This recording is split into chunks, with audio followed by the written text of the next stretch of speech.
Hey guys, for those of you that don't know me, my name is Amanda McDougall and I'm the chair of our senior leadership team, sometimes called the SLT. And that means that I, along with the staff, and Patrick and Laura Kilborn, Rob Horvath, Jason Baskerville, and Courtney and Justin DeMello, are providing leadership to our CV family. So nice to see you today.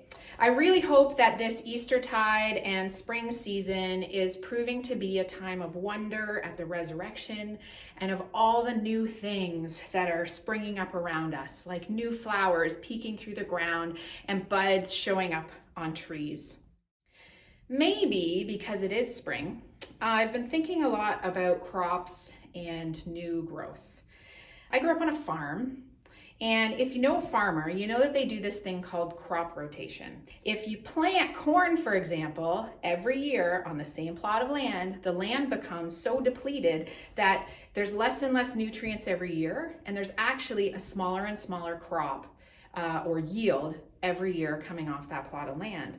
But if you rotate crops on that same plot of land, and one year you plant corn and the next year you plant grass, and maybe even the next year you take a break and don't plant anything, then that same plot of land continues to produce a high yield. That whatever crop is planted there, good things come of it. And so why am I telling you this? Talking about spring, talking about crops. Well, I'm telling you this because I think, and along with the SLT, that this principle also is applied to our pastoral staff and leadership.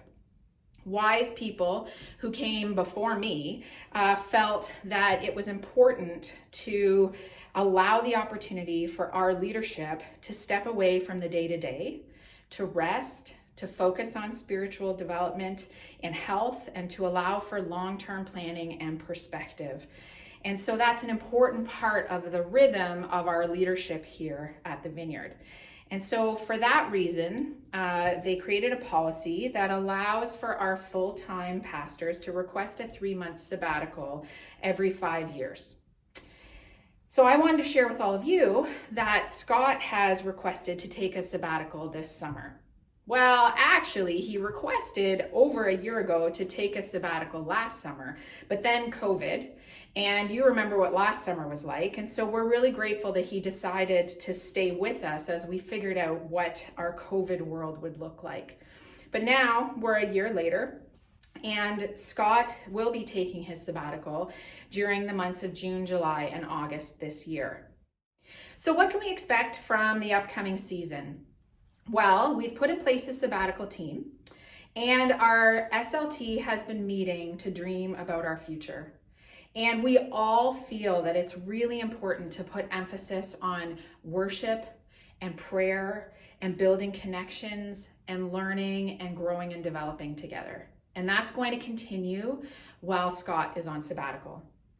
Tab Fellman is going to be our leader and our quarterback and our point person during the time that Scott is on his sabbatical. So that means if you have any pastoral needs or questions or need support, she will make sure that you're either connected with herself or with one of the members of the SLT to make sure that everyone who is part of our CV family knows who to talk to, who to ask questions to, and can get answers, support, and help. If you want to hear more about what we've been dreaming about and about what's in store for the upcoming season at Cambridge Vineyard, and if you want to hear about Scott's plans for his sabbatical, and you want to bless Scott and April as they journey on this path of reflection, restoration, and growth, then I would really encourage you to take the time to sign up to be part of our annual community family gathering. It will be virtual this year because it will be on May 30th, and we're still not sure what the gathering limits will be within the province of Ontario. So I know that I'm excited as I'm starting to hear new ideas coming forward, new growth in this spring Eastertide season. And I'm looking forward to figuring out how we can continue to build connection and creatively reach each other in this time of restrictions, and even as things start to change and evolve over the summer. How can we worship and pray together? How can we build connections with one another and learn together and encourage each other on this journey that we're on? So let us know if you're coming. Really looking forward to having you at that virtual family gathering. There'll be details coming out on how you can sign up. We'll send you the link so that you can join us on May 30th at 2:30. And it won't be a long time, but it'll be a great time for us to connect and to talk about what we're dreaming about for the future. Looking forward to seeing you then.